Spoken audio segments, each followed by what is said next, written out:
Yes, murakaza neza nanone kuri channel yacu, channel yanyu. Uyu munsi ndi kubereka uko Norvège biba bimeze, y'imodoka ziri kugenda mu gihe abantu baba batashye bavuye ku kazi. Imodoka ziba ari nyinshi nk'uko mubibona. Ni hafi y'umuhanda, amamodoka aba ari menshi cyane agenda acicikana.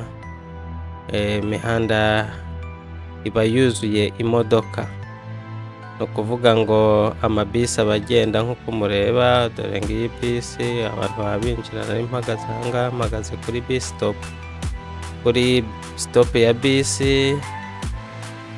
Hari hakeye, ni ahantu heza, urabireba amazu.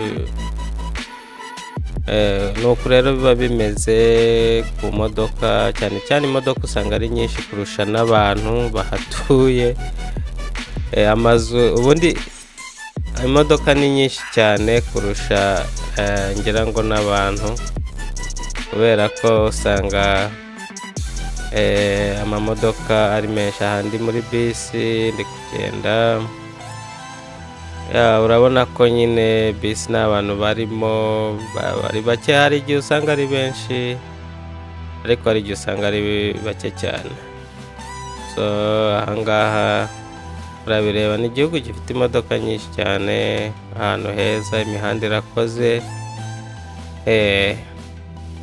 Rero iyi video y'uyu munsi kwari ukubereka ukuntu biba bimeze mu gihe cy'amasaha 8 saa 9, abantu bavuye ku kazi bari gutaha. Amabisi aba ari menshi cyane nk'uko mubireba hano.